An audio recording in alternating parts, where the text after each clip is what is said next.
It's wet, it's raining, and I'm tired. We're gonna do some articles.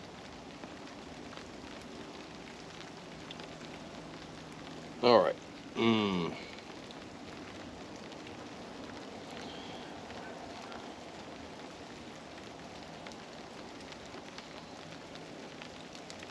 Well,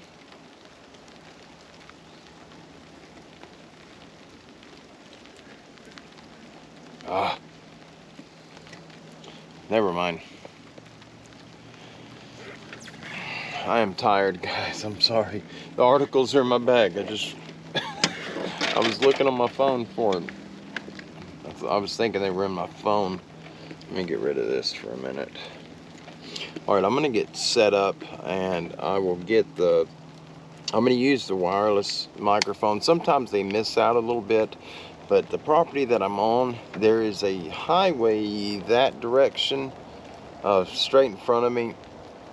It's a pretty good ways away from where I'm at, but you can hear the traffic. You can hear cars passing, especially when there's a big truck. That's normally what you can hear. But I'm gonna get set up. I'm gonna put the camera probably off to the side a little bit, and I'm gonna get these articles out. We got a top on the tractor now. Praise the Lord. My buddy, who I'm helping him with this property, getting the property cleared, he got this for me, and I'm so blessed. Oh my Lord, I'm so blessed. It's not a heavy duty top, but yesterday, day before yesterday, I think, or it may have been yesterday, I can't remember. It was yesterday. I put the top on day before yesterday. Yesterday, we got a big oak tree, a huge oak tree in the backyard. Lightning hit, and it killed 3 of them right in a row. Well, the limbs they're just falling off. And I was under it with a tractor, and a limb, it was a huge limb like that, fell. It hit the top, but because this is a bigger top, it's made for a bigger tractor than this one, but I wanted more coverage, and they're the same price whether you get a little tiny top or a big one. And so I got the bigger one. The brackets are made for a 3-inch wide, a 2.5 by 3.5 inch wide ROPS, rollover protection system, which is your roll bar. My roll bar is 2 by 2, and so I had to shim it, and I used some 3/4 inch really thick rubber. It's stall mat for a horse's stall is what the stuff is, but it's super heavy duty. I cut a strip, uses a shim behind these U-bolts, and thank God I had them on there. I wasn't able to tighten the bolts down super tight because of that rubber. It just keeps snugging up.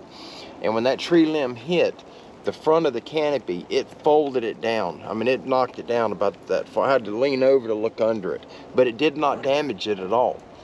And I'm surprised. That limb was so big, it would have killed me. It hit right here on top, directly above my head. And it was so high up in the tree that the end of the limb was just as small as your pinky finger. But it got caught in my grapple on the front. It got caught in the hinge. And as I eased forward, it pulled the whole limb down. It was already broke. It was just balanced up there. But there were 3 of them broke like that. And I thought it was the smaller one that was probably that big around. And it wasn't. It was the biggest one. And it scared me. Kim was in the backyard, and she watched it happen. And as soon as it fell, she started screaming, and it was too late. I heard her scream, and then the impact. And horrifying, but God is good. He'll watch out after us, and I've never had that happen to me before, and thank God I had this top on it, or we would not be here right now. Well, let me get set up, and we're going to do these articles. I don't know how the microphone's going to fare out. It is still raining, but I'll figure something out. We'll get it mounted to where it'll stay dry. Be right with you. All right. Well, I'm set up. This is a really beautiful area. If you guys listen, you can hear there's a big rig just past on the highway out there. It gets louder the further I go that way. The more I go that direction, kind of back and behind me to my left, is where it really gets weird. It's a really strange area. I had some questions that were posted. I've not read all the comments on the video I just uploaded at the property where there were some tracks that went right across my boot print. But one of them I will address. My brother posted a question on there about, why do I go out there knowing that there's creatures are there? I'm terrified of them. I truly am. I don't like them. I don't want to have nothing to do with them. But I've lost so much of my life because of my encounter I had in Mariana. I steered clear of the woods. I'm scared of the dark, at night, and it got overbearing. It was taking over my life, and just that fear, it was too much. It consumed me. And several years back, I really worked hard to get past that fear, to reclaim what was taken from me. And now this property belongs to us. We bought, not the one I'm at now, but our property. We're going to end up putting a home on it, and I'm not going to have these creatures run us off, scare us away to where we give up on our dream. We do believe that Holy Spirit, the essence of God Himself, has lined it up to where we could get that property. We've got plenty of room for our goats to have just a fantasy land for them, and that's what it's going to be when we're done with it. We're going to try to coincide with these creatures the best that we can. We're going to do what we can without being aggressive towards them. If things get bad, then obviously what's holding them there is they have cover, they have food source, and they have water. It's all right there. If you take away any of those three, if you take away the food, they're going to leave. If you take away the water, they're going to leave. If you take away the cover, they're going to leave. Kind of like a fire. It requires oxygen, it requires a heat source, and it requires fuel. And if you remove any one of them three things, you can't have fire.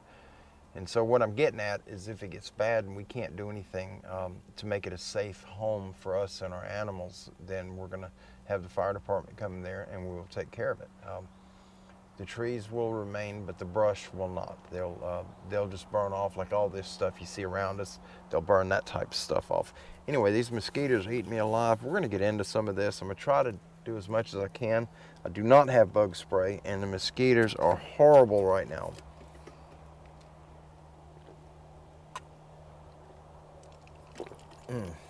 I did not mean to make a squeak sound. All right. What we're going to be doing today is called the Enfield Illinois Horror of 1973. The year is April 25th, 1973. The location is Enfield, Illinois in White County, and the information source for this article is multiple eyewitness testimony, a police investigation which included evidence of scratch marks on houses, six-toed prints, and wailing and screeching cries. Subsequent investigation by cryptozoologist Lauren Coleman. The preface reads, every so often there comes along a dramatic case of the strange that is hard to classify. In such cases, it is difficult to ascertain if we are dealing with a mystery monster, aliens, ghosts, or something else entirely. Such is the case of the strange visitor that made its way to a rural community in the state of Illinois in the United States and proceeded to leave a trail of bafflement and mystery in its wake. Stalking through the nighttime woods, the enigmatic apparition which would hold a whole community in the grip of terror is a prime example of either a bizarre cryptid, which we may never understand, or the profound effect of myth, legend, and hysteria on the human psyche. The southern part of Illinois was already steeped in the bizarre well before the mysterious intruder came to terrorize the area.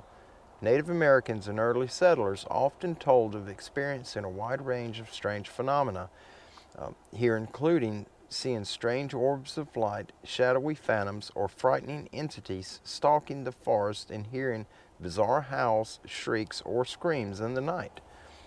The native tribes of this area believed this land to be a cursed place, prowled by evil spirits, and the region gained the intimidating nickname the Devil's Kitchen.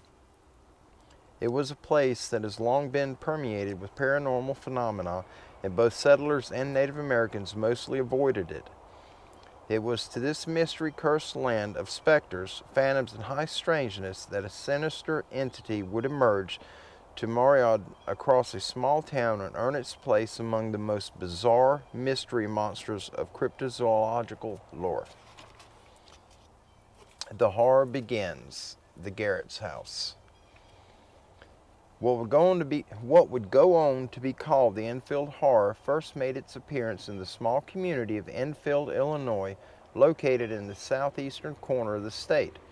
On the evening of April 25, 1973, 10-year-old Greg Garrett was out playing in the backyard of his rural home as his parents watched TV inside. The boy's parents were startled when their son purportedly suddenly burst in through the back door crying hysterically and with a terrifying story to tell.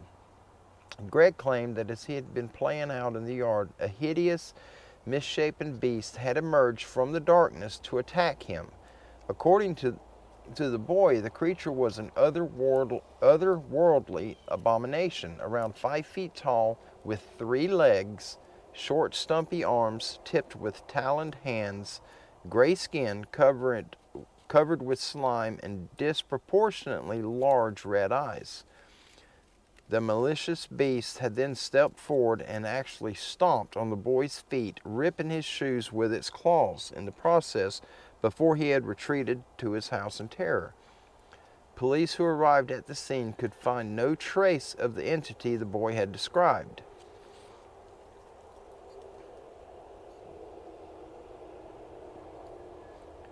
The creature terrorizes the Garrett's neighbor, Henry McDaniel. A mere half an hour later, the creature would make another appearance, this time in the yard of the Garrett's neighbor, a Henry McDaniel. It started when McDaniel's children claimed to hear something scratching at the outside of the house, and when he went to investigate, he too heard the odd scratching noises. McDaniel at first thought it must have been some sort of animal, perhaps a stray dog or cat, and when he went out to confront whatever it was, when he opened the door, what he saw was no dog. There, looming over the front porch, was a bizarre monstrosity which would prove to exactly match the description of what little Greg Garrett had just seen half an hour before. McDaniel would later describe it to authorities thus: "It had 3 legs on it, a short body, 2 little short arms coming out of its breast area, and 2 pink eyes as big as flashlights. It stood 4.5 feet tall and was grayish colored. It was trying to get into the house." Fearing for his life, McDaniel slammed the door shut and rushed off to retrieve a pistol he kept in the house for home defense. When he went back to open the door, the monster was still there, scratching away, and reportedly hissed at the man like a wildcat. McDaniel then frantically fired several shots at the beast, hitting it dead on, after which it reportedly leapt away at a frenetic rate, allegedly covering 75 feet in 3 spectacular leaps before disappearing into the darkness. The terrified man called the police, claiming to have seen a monster from outer space, and when authorities searched the area, they discovered a series of footprints that measured 4 inches across and looked like those of a dog, only with 6 toe pads rather than the usual 4, and seeming to be something with only 3 legs based on the layout and the fact that one footprint was smaller than the rest. They also found curious scratch marks on the outside of the house that corroborated the story of some creature trying to get in. Yet, despite these findings, authorities were skeptical of McDaniel's spectacular claims. The creature returns to terrorize Henry McDaniel on May 6th. Nevertheless, whatever the creature was, it came around McDaniel's house yet again in the dark, early morning hours of May 6th. This time at around 3 a.m., McDaniel was awoken by his neighbor's dogs barking excitedly. When he went to go see what the commotion was about, he saw out on the L&N railroad tracks near his home the very same monster he had seen before.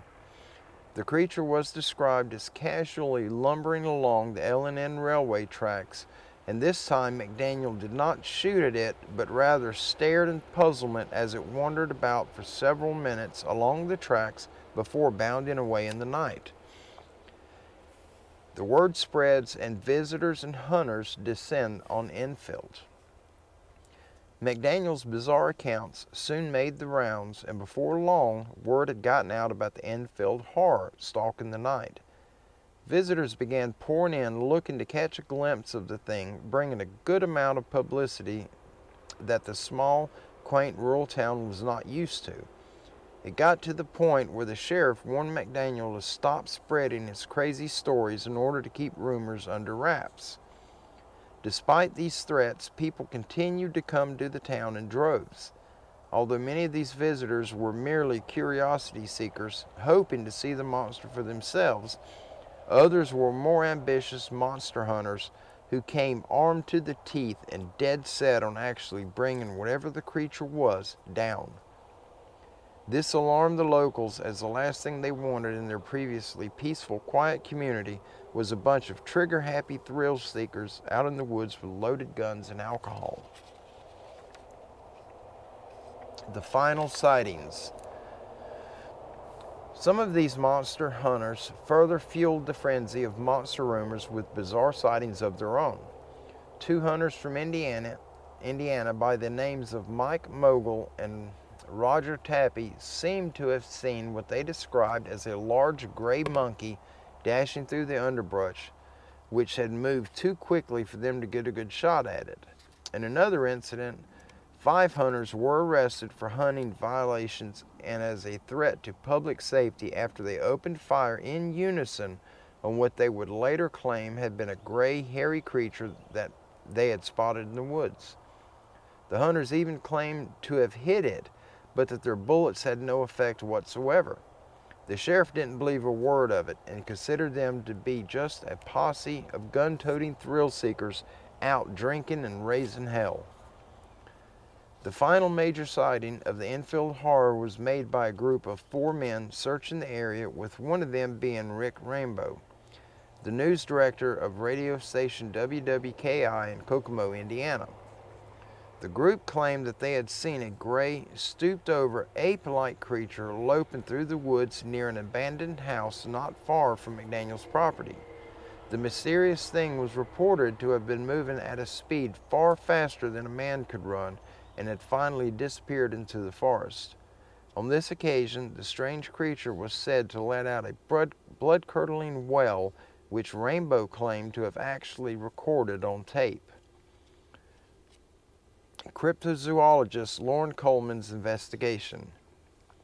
The string of strange events that occurred at Enfield, Illinois, was then investigated by cryptozoologist Lauren Coleman, who would later write an article about the Enfield Horror in the July 1974 edition of Fate magazine entitled "Swamp Slobs Invade Illinois." Coleman interviewed locals, listened to the Rainbow recording, and searched through the area looking for any signs of the beast.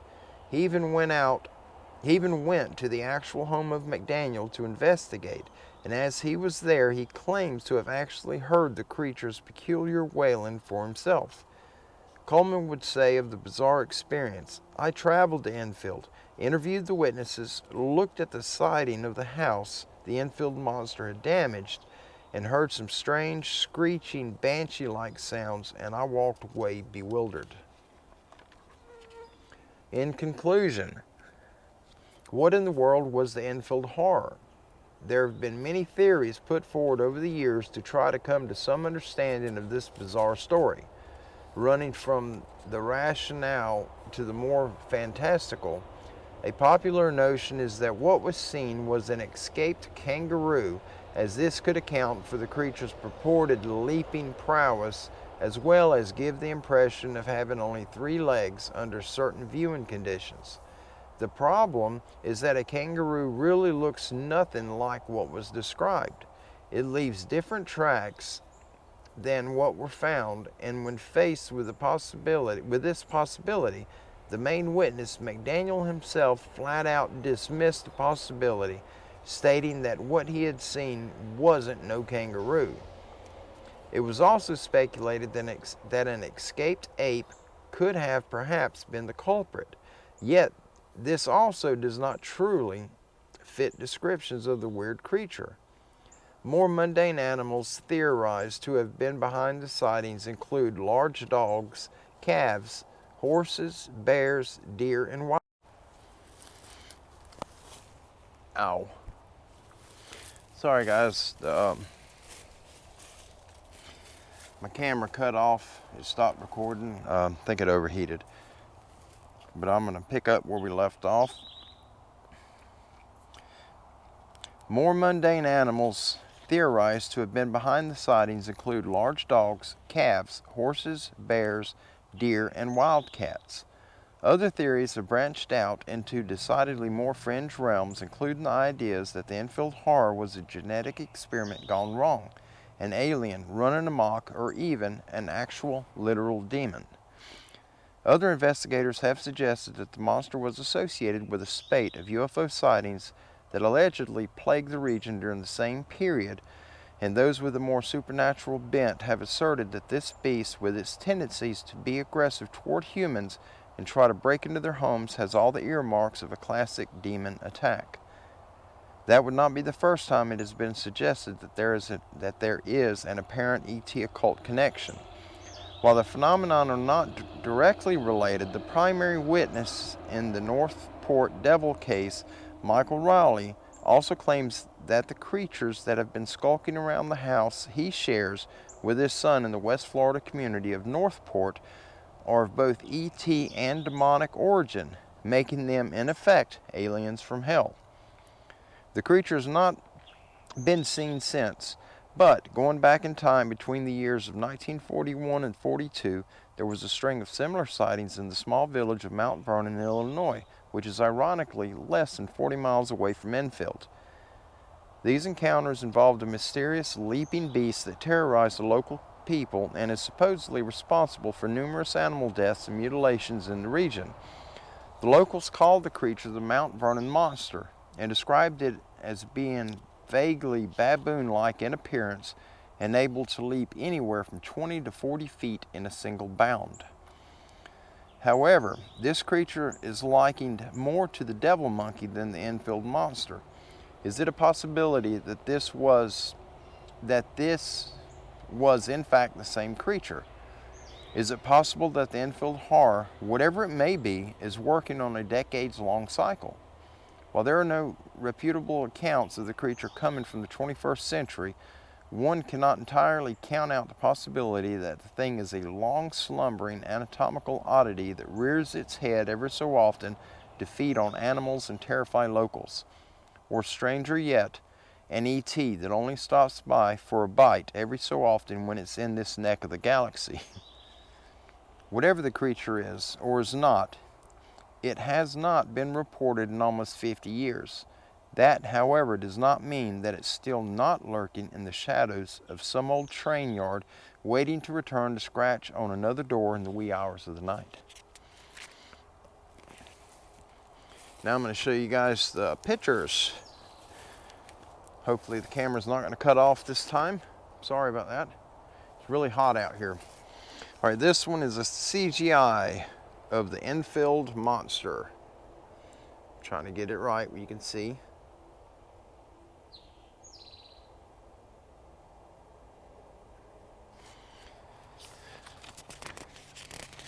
Oh, I'm sweating. Here's another CGI of the Enfield monster. Yeah, that's pretty creepy looking.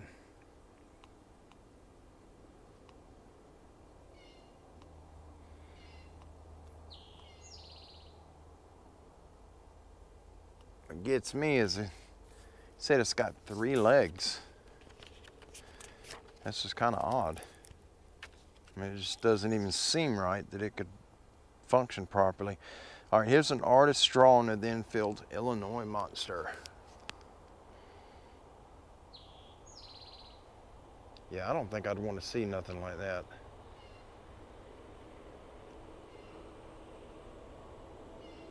That looks demonic to me. Here's the L&N railway tracks where the creature was seen slumbering along on May 6th of 73 by Henry McDaniel.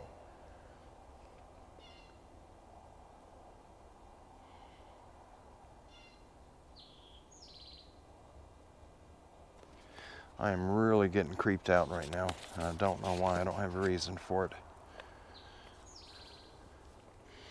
All right, here's another artist drawing of the Enfield monster showing its six-toed track and leaping abilities.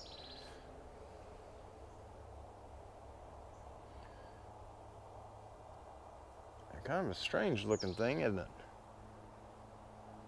That picture on of the creature right here on this side, it almost looks like a cartoon.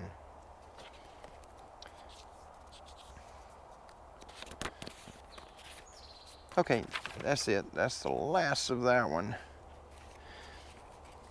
All right, guys, I gotta let the camera cool down.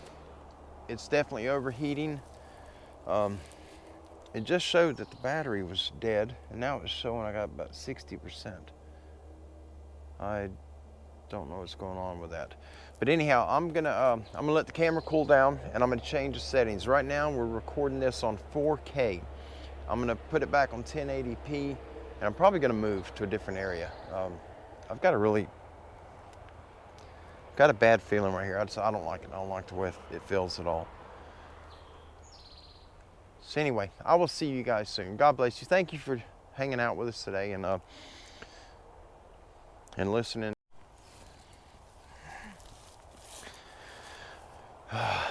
Sorry, I'm sorry. It keeps cutting off. It's overheating. It's really hot and humid out today. But as I was saying, thank you all for hanging out with me today. And a special thanks to our brother Don Moore for sending these articles to me to share with all of you. And I just want to give thanks to all of you for being here. I love each and every one of you. If there's anything I can do for you, if you guys need anything that I can help with, just reach out to me, please. My email is standinggoatsrescue@yahoo.com, and I'll do everything I can for you. God bless you. You have a wonderful day. I love you, and I'll definitely be seeing you soon. Till then, be safe. Bye-bye.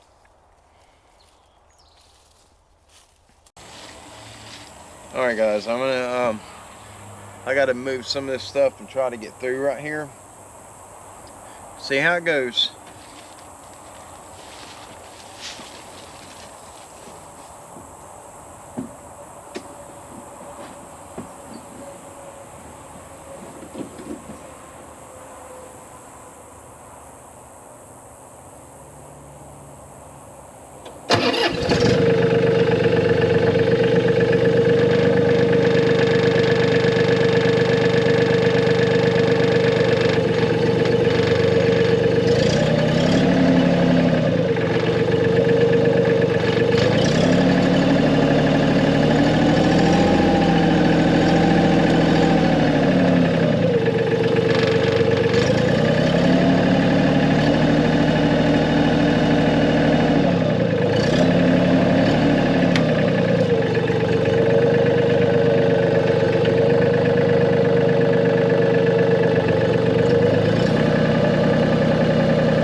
Hey guys, I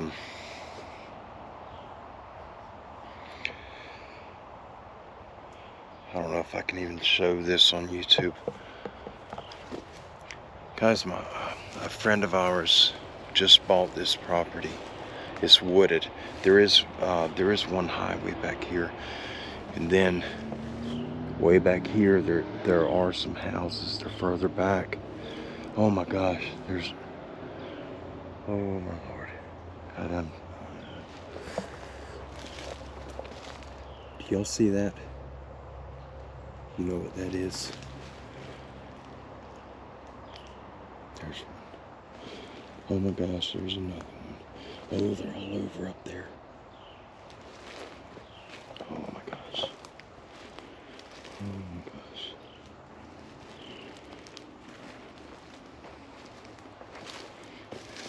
Is that blueberries?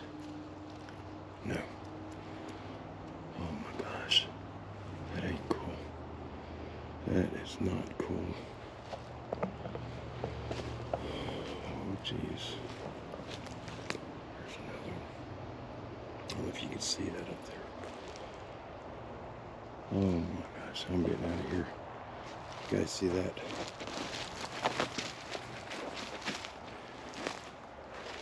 Guess I run one over right there. Jeez. It can't be what I think it is. Oh my gosh, it is. It is.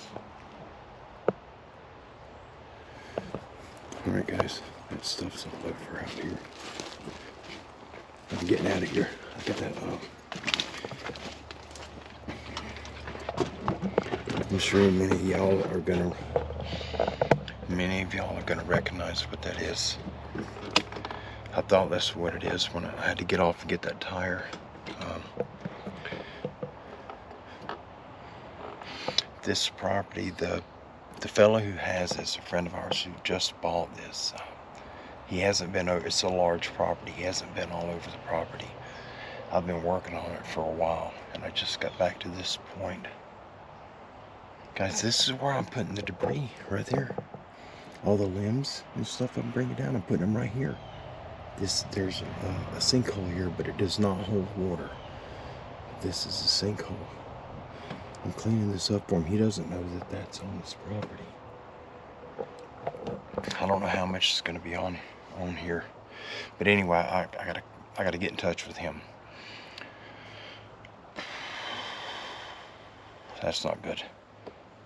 They may have a camera out here and got my picture on camera. I'm going home, guys. I'll see you soon. I'll go somewhere else and we'll do another article, but I'm not doing it right here. This is not cool. I end up getting shot. Just bear with me. Let's get this moved.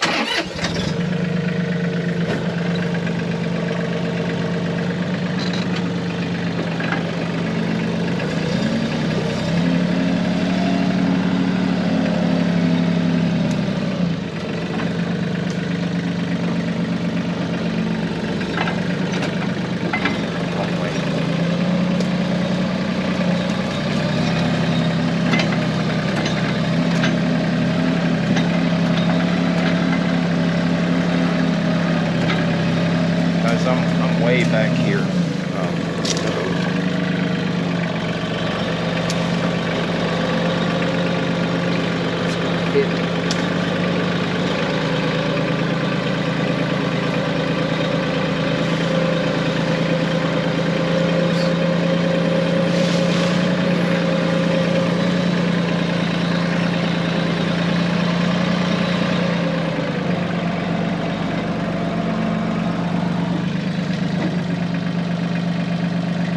Using the screen to see behind me.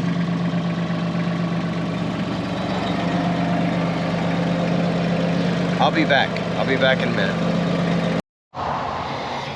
Alright guys, I contacted the property owner and he is headed over here now, and I had to come out here by the highway because you have to go back off the highway to get to it. There's a little dirt road that we have to take to get back to this property. So I am I'm waiting on the landowner to get here and the sheriff's department.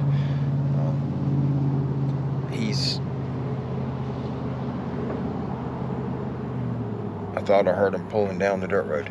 I'm only about 100 yards from the actual pavement. I don't want to be up by the highway.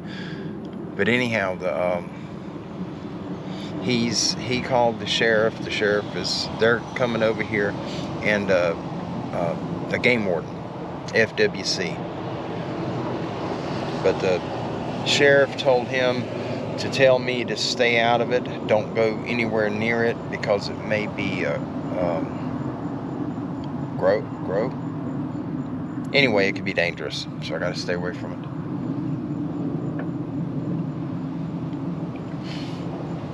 Don't want nobody coming down the road and hit me. I'm right in the dirt road, I'm off to the side, but I'm in the road. Oop. All right, the sheriff's here. I'll talk to you guys in a little bit. Bye. Hey folks, what a day. What a day it's been. What are you doing? Now you're walking. Oh, let me get away from the baby's over here headbutting my leg, my knee. Hold on.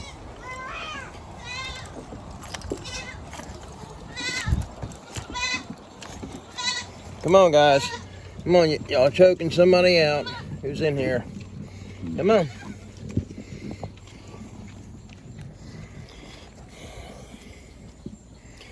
Golly. Guys, our goats are obese, and they still fight for food. One of the babies was caught in the food bowl, and the big ones were just smashing it, trying to get to the food. What are you doing, little one? What are you doing? What are you doing, baby? You see that? Is that you? Is that you? I see you guys, I know.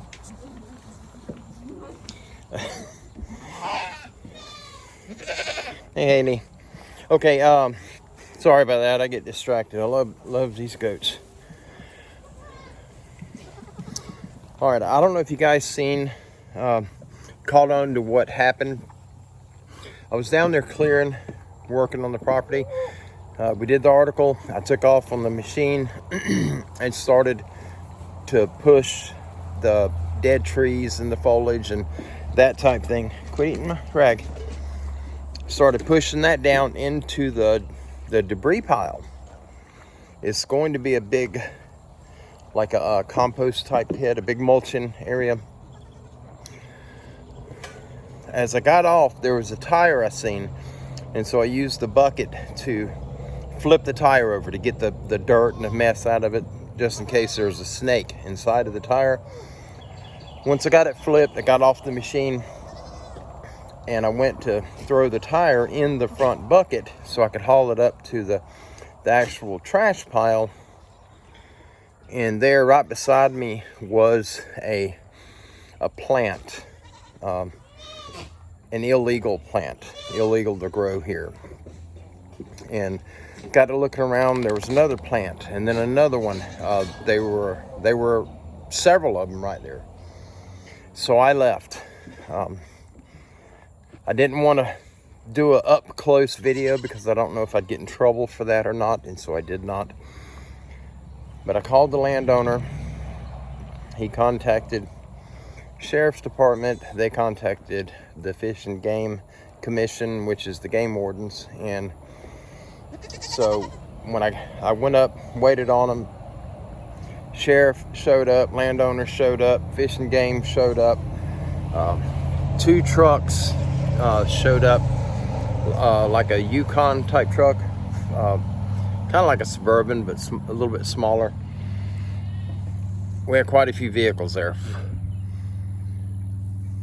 Well, they went back in there. I showed them where it was, and they got some type of little gadget that picks up a signal. I don't remember what signal, but it picks up a signal, and if there's any cameras or motion detectors or anything out there, this device will pinpoint where they're at. They can find them. They removed a lot from there, there's a lot of it growing. They were all over. And right now they put some cameras up. I don't know how many they put up, but they put up a few of them down in that area. They hit them. The sheriff's department ran us out of there when they went to do the cameras. So we went up to the top of the hill. The property's pretty hilly, and we went up to the far end of the property, up near the dirt road. And they got all their stuff taken care of. They got everything out of there, and was told to stay off the property. And the landowner talked to him about what I was doing there. And so anyhow, I can still work over there, but they want me to steer clear of that area. They want me to stay as far away from it as possible. They're looking to, I guess, catch the people who are responsible for growing that stuff there. But it has been one of those days. It has been a wild one. The camera kept cutting off on me. I come across that mess. Well, I can't, there's been so much happened that I can't remember. But anyhow, it was just one of them days. We still have to get to the other end of that property. That property is, it's, for the most part, it's square, but it doesn't have 4 sides. It has like 6 or 7 sides. It's kind of, I don't know, I don't know the shape, but it's close to rectangular, I guess, between a square and a rectangle, but it has a bunch of turns on it. It's a strange shaped property. It's a big property, and it's thick like this one. It's real thick like that property there. And we have a friend that just bought this one, the one just south of us, not too long ago. He had bought that one, and I think they're putting a house on it. I'm not sure. I haven't talked to him in a little while, but anyhow, the other property. Louie, come here, buddy. Louie, come on. But anyhow, the legal guys, the sheriffs and all, they did not go over the whole property. Look at their horns. Got a white one and a black one. What are you guys doing? Hey, GP. Hey, buddy. I know, I see you. Y'all already ate. You don't get to eat again. But what they had said to me was, as I'm working, I'm going to be at the opposite end, as far away from that as I can tomorrow. And he said to keep my eye out if I come across anything else like that, to give him a call, let him know.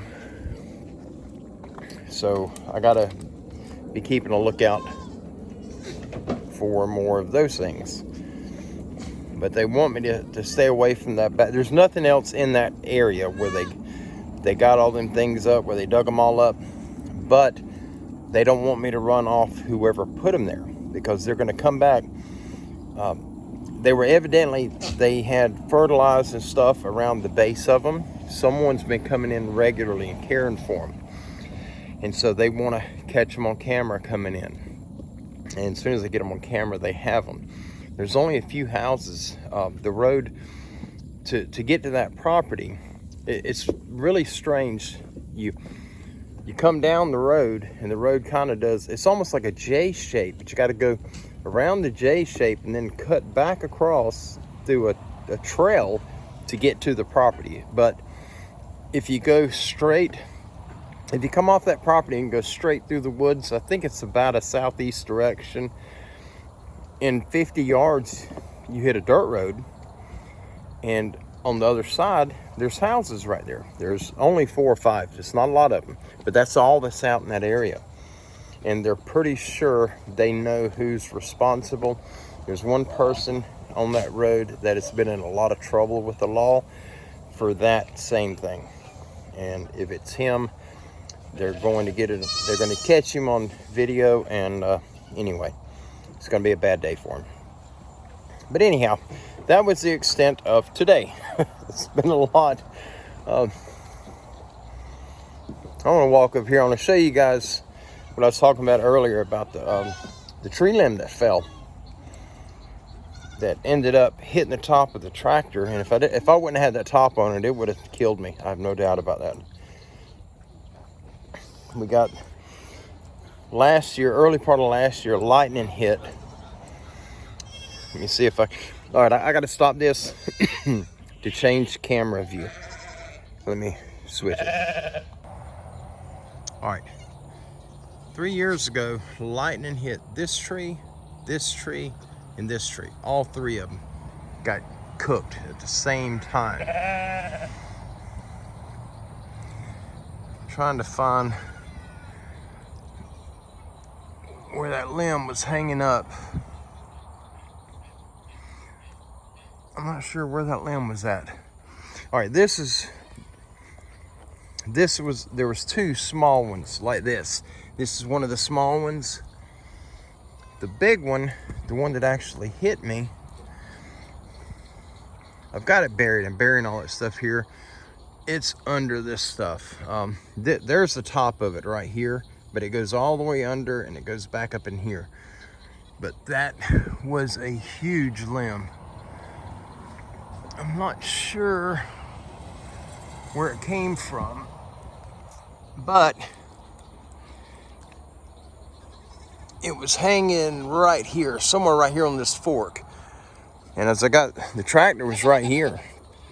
Kim was right there on the back porch, and when that thing come loose, she screamed, and it was too late. It had already hammered me. But I took, this is all the hay that's been built up from out here. All that dark, that's where the hay was, and I pulled the hay down. I've still got to do this side yet. I got to get all the hay out of there.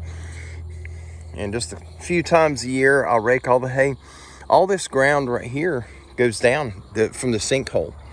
If you follow the edge of the fence, it starts dropping about here. It starts going down. And it goes down substantially.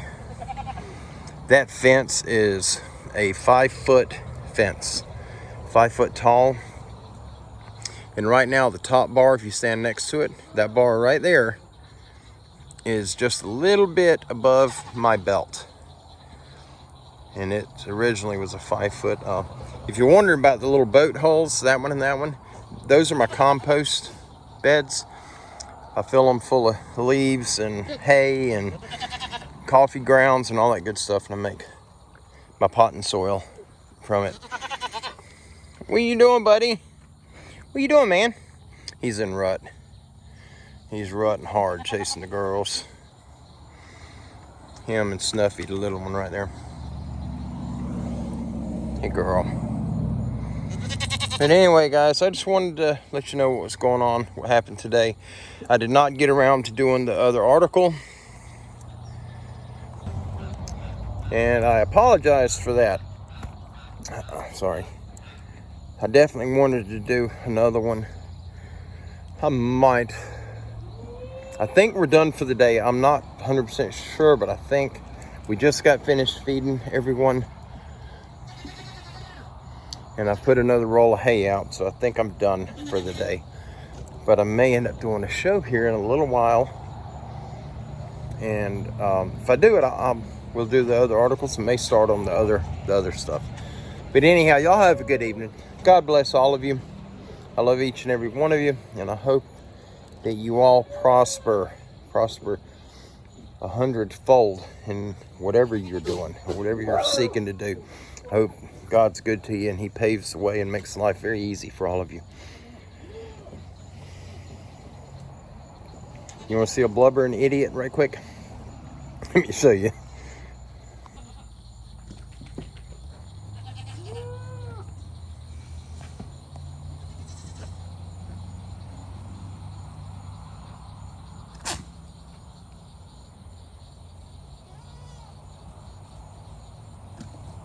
RJ, what are you doing, buddy?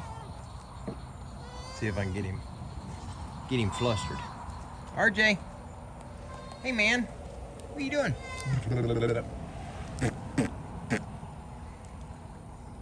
He's in rut, that's why he looks like that. He's after the girls. What are you doing, buddy? RJ, what are you doing?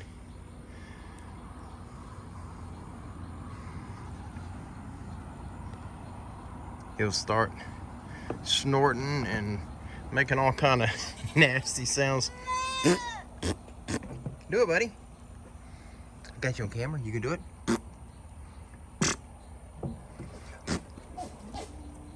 You hear it? There you go. Get it out. I know it. Boop. Boop, boop, boop, boop, boop. Come on, buddy. You gonna do it? I know. There's my boy. There's my good boy. This is the one that was mauled by the pig. That's why he doesn't have any ears. And his horns are deformed. He was a baby and the wild pig ate his ears off and mauled him. There he goes.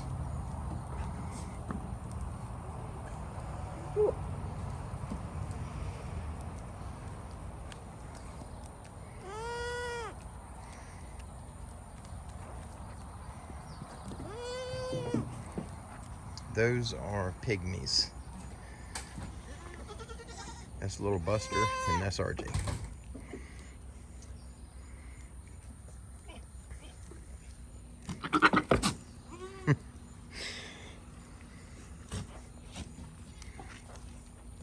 Buster, what are you doing, buddy?